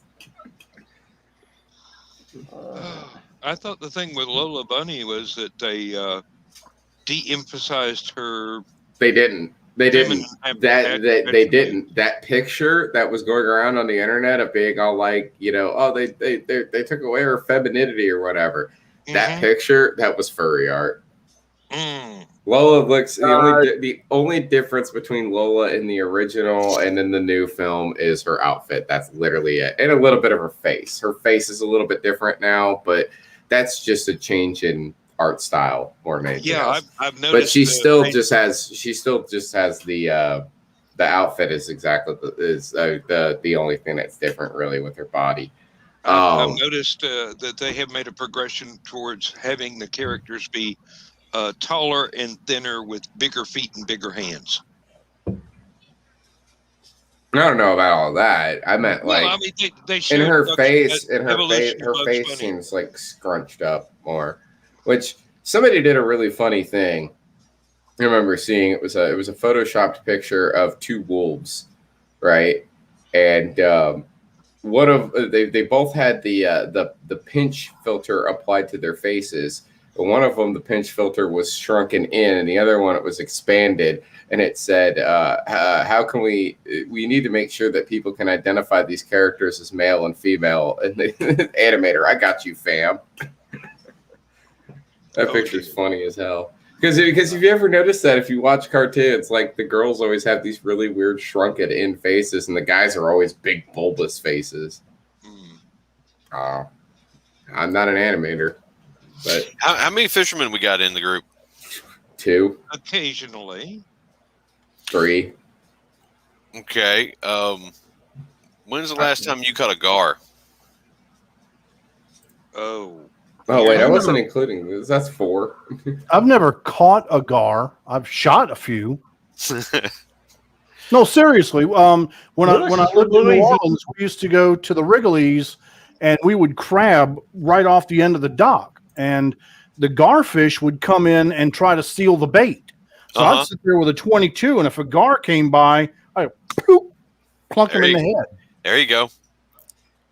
Damn! Holy crap! Nothing that big. Yeah, I know. I've never. That's alligator gar. Yeah, that's that's a larger representative of the species. Well, it's the same species. Shit. But the ones that grew up in the Wrigley's didn't get that big. I didn't let them. No, we had the bottlenose ones up in West Virginia, and over here in Weiss Lake where I fish, that they've got alligators and they got the bottlenose. But I've never seen one that big. That's just freaking huge. Now, was that a bottlenose or alligator? That's an alligator. Alligator gar. Yeah. The nose was a little thin. The bottlenose, they look more like a what is it? A sawfish? Not swordfish, but sawfish. The one with the teeth all the way down their snout. I don't know. I don't fish. Apparently, I'm the only one in here that doesn't fish. I thought. I don't know. I thought John didn't fish. So. All I'm going to say is if I ever see that swimming in the lake. Good night, everybody. I know. I was going to say I know Lewis fishes because he's from Louisiana, and that's just one of the things you do there. I figured Dan fished because he's a country boy. Tennessee, North Georgia, yeah. And Joe, I know fishes because he's talked about it before. It's been a few years. I didn't know whether or not he fished, but you can figure that out from him asking the question. Does anybody here fish? Like obviously, he wouldn't be asking that question if he wasn't interested in fishing. John, I don't know why. I just assumed John didn't fish. Oh well. And then he started asking what kind of gar it was, and I was like, oh okay, well never mind. He does fish. I'm the only person here that doesn't fish. I bet John has probably fished in the Tigris and Euphrates River. I have fished. I don't like fishing. Boring as hell. I would think one of the last would times be I went more comfortable with the Crocodile Dundee fishing gear. One of the last times I went fishing was with brother-in-law. We were using the exact same lures, throwing in the exact same hole. He was pulling fish left and right, and when we left, my tackle box landed in the middle of the creek. 7 fishing grenade. Yeah, exactly. There you go. Bloop. What was that? Get the net. It's good surfing, is what that is. It's Charlie don't surf. I spray painted that on a jacket once. Good night, everybody. I love being able to see those things now. Oh, that's right. Dan was having problems seeing all the animations because his computer was too slow. Yeah. Yeah, but now his computer seems to be running just fine. He's got his green screen going. He's on a new computer. It's a different computer. We're on. He looks fantastic. Everything about what's going on right now with Dan is awesome. I'm so happy, and I'm just so glad that it was always your computer and not your internet connection. You stole my joke. Last time I went fishing, all I caught was bait.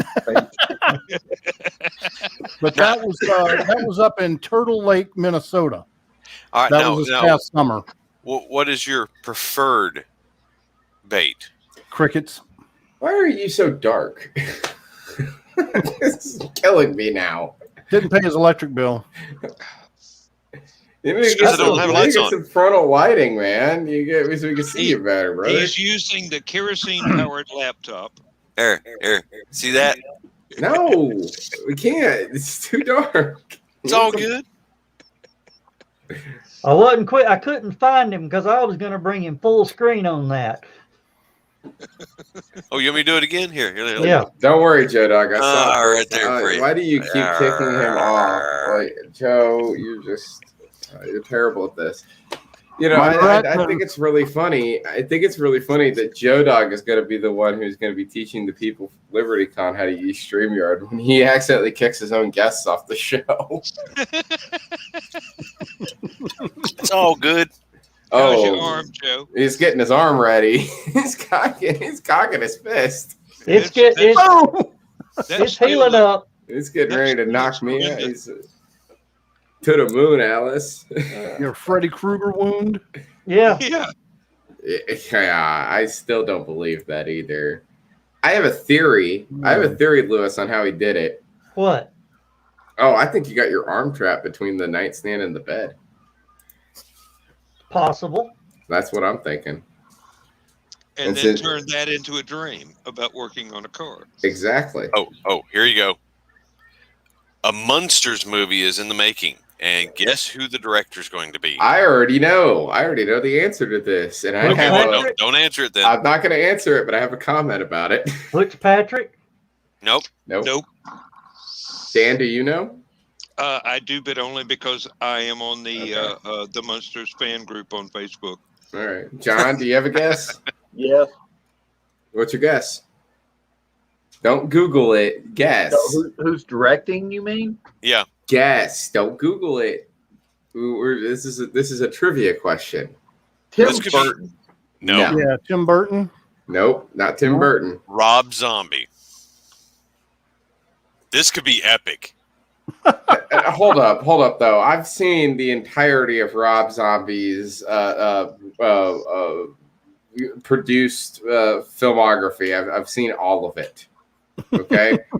So I'm very upset about this. I am very upset about this. And the reason being House of a Thousand Corpses was awesome.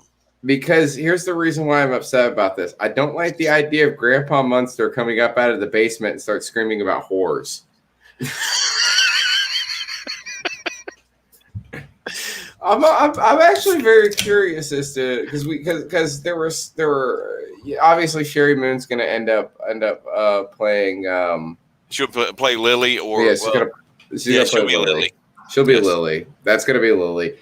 And then the only other two actors who have been named was one was I think it was Dan Rosenthal, I think is his name. And I looked him up, and he looks like a really young Grandpa Munster. So I'm like, okay, he's got to be Grandpa Munster. Hey, Ron Perlman for Herman. Oh, that would work. No, it's yes, it would. He's even got the. Not Ron Perlman. It's not Ron Perlman. It's Patrick something or another. I don't know. I've never heard of the guy ever. Well, the only original cast member that's still alive is Butch Patrick, right? Yeah. The two girls are. The two Marilyns are. No. Only one Marilyn is still alive. Only Pat is still alive. Pat Beverly Priestley? Owen has passed away. Pat Priest is still alive. It is it's not Patrick. It's Jeff Daniel Phillips, who was in Lords of Salem and Three from Hell. But I don't. He's got a big head. I'm looking at a picture of him right now. He has a big head, so that makes sense. He does have the tall, angular, muscular head. It's perfect for a Herman, so he might do well. And Daniel Roebuck was who I was talking about. Daniel Roebuck. If you look at him, I mean, he looks like a young Grandpa Munster. Like he really does. Like I mean, he's very much an Al Lewis lookalike, which is pretty cool. But the other person who has been that might work. Absolutely, that would work. Yeah. But the other person who has been cast, and that I know who that's from Rob Zombie's films, is Richard Brake. And I'm sitting here going, well, we're out of main cast members from the Munsters. If Daniel Roebuck, right, it ends up playing Grandpa, we already have confirmation on who's going to be playing Lily and who's going to be playing Herman, right? Then who's Richard Brake gonna play? Some straight guy that comes in to show off the difference between the Munsters. It's Richard Brake, though. It's Richard Brake. He can't do that. Have you ever seen Richard Brake? No. Not that I'm aware of, but I probably have. Richard Brake, if I was to describe Richard Brake, I would say if Richard Brake went into music instead of into acting, right, he would be my generation's Iggy Pop. In fact, if they did a biopic about the Stooges, he would play Iggy Pop. And every role this man has ever had has been weird. He's weird. He's very weird. I love him. He has a scene in 31 where for it's like it probably isn't even 5 minutes. It's probably only 20 seconds, but it feels like it's 5 minutes of him just punching himself in the face to like get like amped up for a fight. And he just keeps punching himself in the face while more blood pours out. Right. And it's just, I mean, the dude cannot do subtle. He's an out there weird dude. Now, what I want to know, is it going to be the weird Rob Zombie horror thing, or is it going to be Munsters as comedy? Well, that's what the Munsters fan group are afraid of, that it will not be family-friendly comedy. He has said apparently that this is from movieweb.com. That he has a fandom and appreciation of the classic sitcom because he has covered the show's iconic theme song, and the song Dracula is a direct reference to the series. So they feel like Rob Zombie is going to be faithful. Think of it like this, right? Wes Craven. Right? When you think of Wes Craven, what's the first movie that comes to mind? Well, yeah, the obvious one, but I always like the other one. You have Last House to the Left. You have The Hills Have Eyes. You have Nightmare on Elm Street. You have People Under the Stairs and Shocker and other films like that, right? Mm-hmm. These over the top horror films. Serpent in the Rainbow is the one that I really Serpent in the Rainbow. That's another one. What else did Wes Craven do, though? My Little Pony, Friendship is Magic. Swamp Thing. Because he was the 1980s one. He did Swamp Thing because he was a fan of the comic and got an opportunity to do it, and he did that film justice. That was very well done. The one with Adrian Barbeau? Yes. Yeah. He did that film justice. For some reason, and he didn't make it into a splatter. He could have. It's a very violent film. I was thinking John Carpenter. He didn't make it into a no, it's Wes Craven. And he didn't make it into he could have made it into a full-on splatterfest, and he didn't. He didn't make it into a horror movie. He did an action film, and he did a really good job. One of my friends from college was doing special effects for Swamp Thing for the very first time. Dear God, how did we get on Swamp Thing? His first ever scene was Adrian Barbeau there, damp, and he was the one in charge of the smoke machine. And the director finally had to call cut. Too much smoke. Come on, let it clear. We'll take this one over again. As he's sitting there looking at Adrian Barbeau just pumping the handle on that smoke thing. I'm going, Jeff, you'd think you'd never actually seen a woman before. Well, see, I mean, you got to remember, right? I didn't do that. Where did he go? That I don't have ops. I can't do that. I don't know how I don't know what happened there. It suddenly went backwards. Backwards. I don't know why. Anyway, Sorry about life. What I was saying was that the Swamp Thing was a PG rated film. Mm-hmm. I mean, that was PG. Technically, it should have been more PG-13. It was a little fun, but there was no swearing. There was no kind.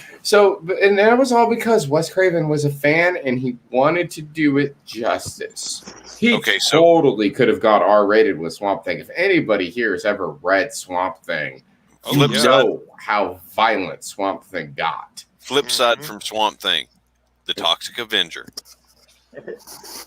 Well, I mean, that's unrelated to what we're talking about, because what we're talking about faithfulness and establishing that an R-rated director. I mean, technically, Wes Craven is an X-rated director.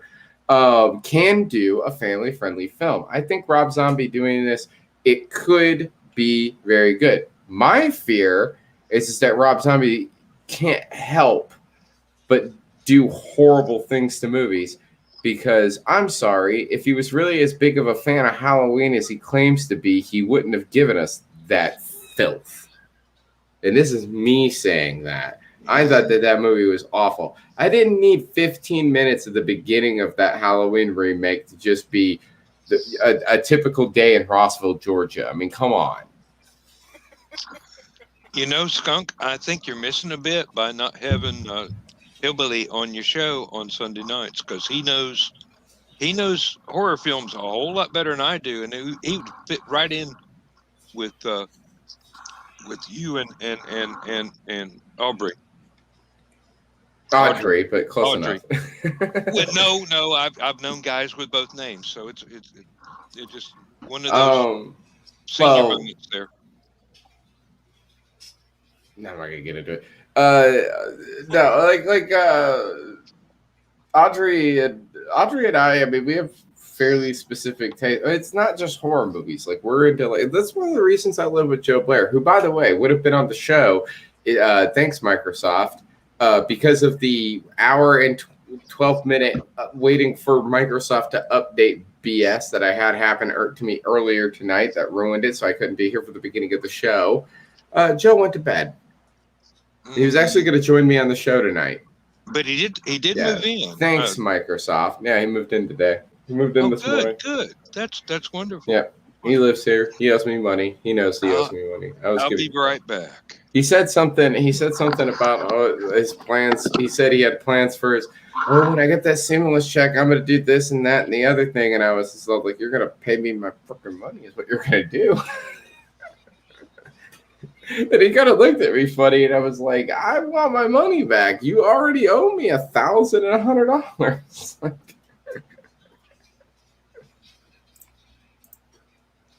No, apparently, I found this out. Apparently, Bill said he wasn't going to charge him for the last month of rent, and then did it anyway. That was dirty. You ready for new useless information? Always. A pufferfish, when attacked, releases a particular toxin. Pufferfish are generally attacked by dolphins because it gets them high. Makes sense. Told you dolphins were intelligent. Technically, we are talking about the Cheech and Chong of dolphins. I truthfully feel because I'm responding to Nick, by the way. Here we go. I'll put that comment. I truthfully feel that Rob Zombie has a few good movies. Rob Zombie has a couple of really bad movies. And then Rob Zombie has 3 excellent, fantastic, super awesome movies that I think are some of the cream of the crop filmmaking as far as the horror genre goes. And it's, of course, the Firefly trilogy, especially Devil's Rejects. The rest of his original works are, where it's his original ideas, they're merely okay. They're good. They're passable. They could be a lot better. But they're not my cup of tea. But those 2 Halloweens that he did, they were so bad. And it's not even that it was a remake. I don't mind remakes. My Bloody Valentine 3D was a fantastic remake. It was great. The Thing is a remake. Come on. Remakes are not bad. What is bad is when you defecate all over one because of your vision or whatever. You want to do something special. You want to be edgy, right? Again, you could have just, if you wanted to do a remake of the storyline of Halloween, you didn't have to. You could have given us the backstory of Michael Myers. You could have given us why is he. But if you watch the original film, Michael Myers came from a nice, loving family. Very suburban. That was the whole entire point. It wasn't because he was trailer park trash. He was abused by his father or whatever. It was an alcoholic and all that other weird stuff they were doing. You didn't need any of that. You didn't need teenage girls talking about chicken abortions. Like, what was that all about? You didn't need any of that. And then that second movie, I don't even know what he did with that, but that was so weird with like Sherry Moon standing around in like a white dress next to a horse that kept flashing in. Michael Myers not wearing a mask and instead having a big beard looking like one of the guys from Duck Dynasty, and he talked. That was just bizarre. Like, I don't get that movie. That was just and you had such good casting choices. Why did you had such good casting choices and you ruined it? You ruined it. That was having Malcolm McDowell be Loomis was so good. And you also had God, his name will come to me. Hold on for a second. He played Chucky. Brad Dourif. Brad Dourif as the sheriff. I mean, that was fantastic. That was great storytelling. Oh, that was awesome. They were awesome actors. You gave them a really terrible story. You're these great actors. You give them this shit storyline, and it's just, why did you do that, man? You could have really gone places with that film, and you ruined it. And he's good at storytelling. He has to tell his story, and that's why I'm really worried about the Munsters. Because he has to. He can't help himself. He has to tell his story. And I'm sure that his version of the Munsters is going to have the Munsters living at a trailer park and screaming about horrors, because that's just what his characters do. Well, let's hope not. And if it does happen that way, let's just not buy a ticket. Like I said, Swamp Thing is my hope that he won't do that. Yep. You know what I mean? Yep. I hope they won't do that. I recognize that, John. What's that from? That is from the Player's Handbook from First Edition Dungeons and Dragons. Okay. To say, yeah. And technically, it's also from Dungeon Master. I'm doing some product placement right now. Yeah. Yeah, Joe, where did you get those shirts? From StreamYard, Why did they send you shirts? because I won them on their broadcast. Why don't I get a shirt? You didn't enter the contest. I want a shirt. Okay, I'll send you the link to get one. I made somebody. You did this. You did that to somebody last night, and they go, "Oh, Yeah. thank you, Joe." They said, I want a StreamYard shirt. I said, Joe. okay, I'm sending. And I sent them the link to the StreamYard store. Joe, Yeah. let me tell you something. What? If you send me a link, I'm not clicking on it. I don't trust you. I wouldn't trust you with. I wouldn't trust you with string. He wouldn't rickroll you. He would. That is one of my favorite. That is one of my favorite Dilbert jokes, by the way. Was when they had Dilbert and Dogbert were talking about the gun control debate, and Dogbert was saying, "I believe every American should be able to own whatever firearms they want," and Dilbert's like, "Really? Even automatic weapons?" "Yep, absolutely, 100%. Americans should be able to own any firearm they want, even like rocket launchers and grenade launchers. Those too. Every American should be able to own any firearm they want.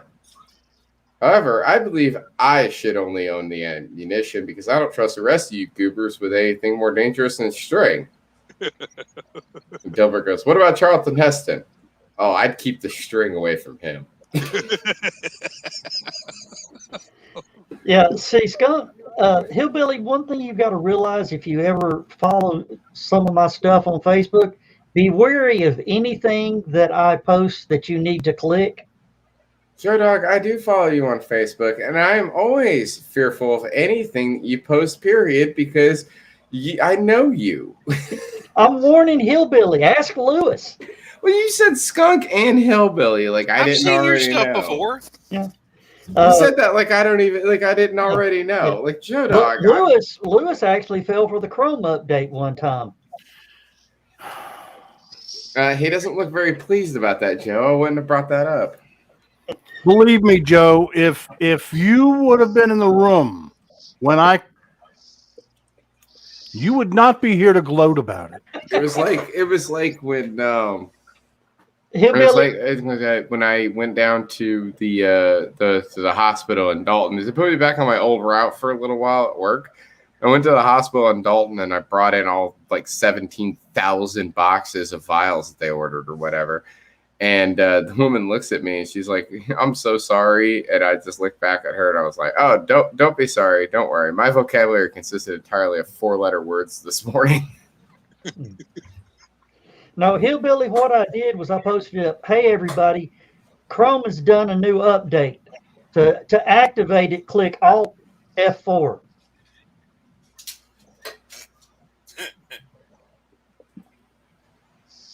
Why would you do that? Because Joe is a cruel Joe. person. Yes. Well, thank you, Lewis. You summarized what I was trying to say in one word. I've known him long enough. And one of my favorite ones is, "How do you fool a monkey?" Oh.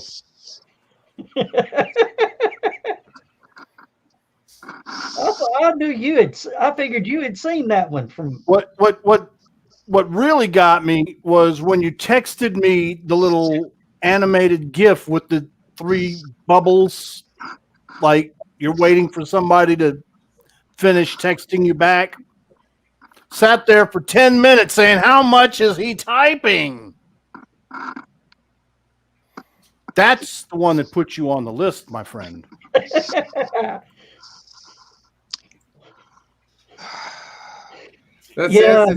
thing. Here's the thing, and I don't mean to disparage you at all, Lewis. But if you've known Joe Dog long enough, as much as you claim that you do, you wouldn't have fallen for any of that stuff. Every time Joe Dog sends me something, I already know it's a trick. I know. As soon as it, yeah. See, Dan, you missed that. Oh, I did. Was I off in the restroom at that time? Yeah. Yeah, I did the Okay. toothache bit in the green room. I do have to say, every time Toothache bit. that Joe Dog posts something on Facebook and there's a see more at the end of it, I ain't clicking it. Most of the time, you can't click it. Oh, hey, speaking of clicking That's things, why. Yeah. guess what?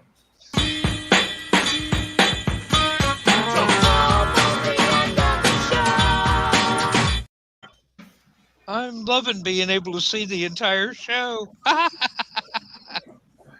All along, we hey- thought it was your internet and it was your crappy Stupid computer. computer, yeah. Well, hey, Nick? Nick, I haven't been doing this though. So, Joe, since we're about to end the show, do you want me to do the rundown?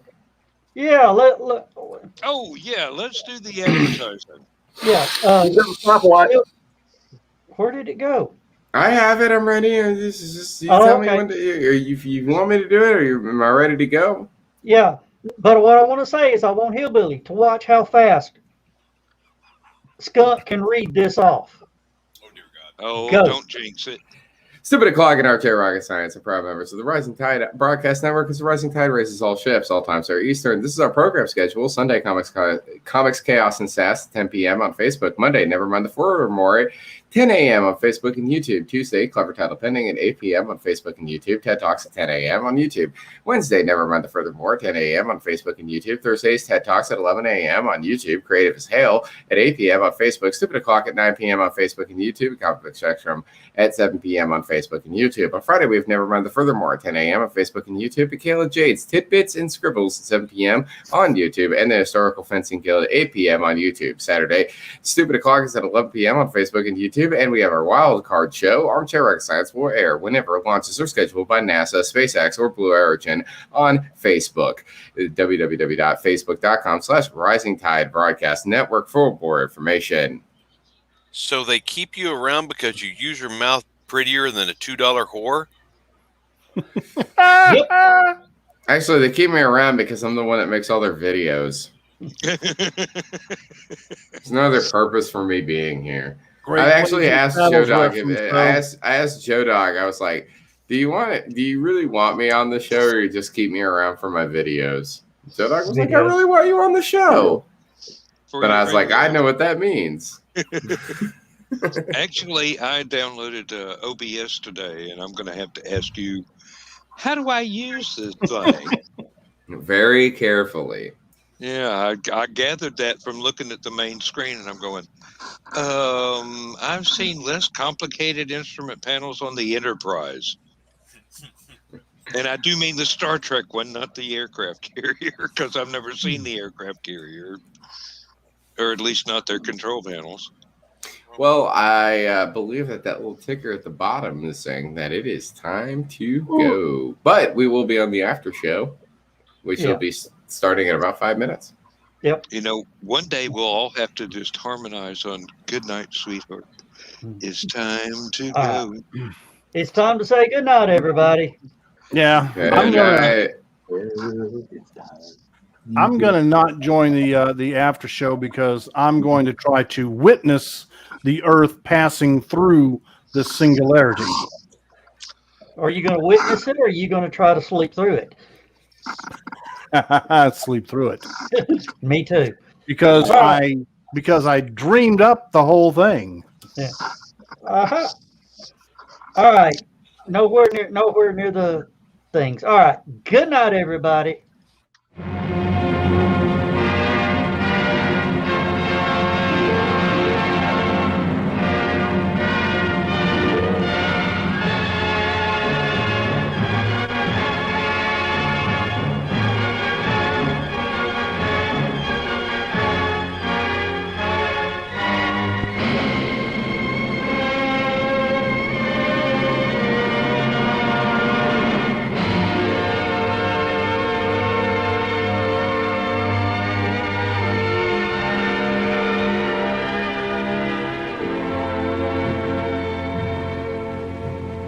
I have slept the surly bonds of earth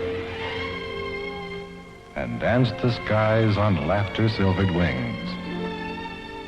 sunward I've climbed, and joined the tumbling mirth of sun-split clouds, and done 100 things you have not dreamed of.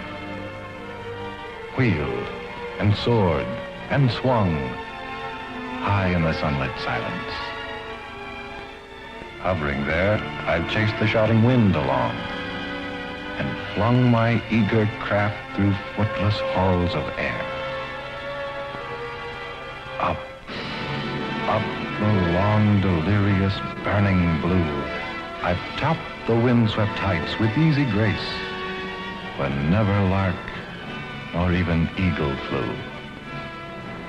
And while with silent, lifting mind, I've trod the high, untrespassed sanctity of space, put out my hand and touched the face of God.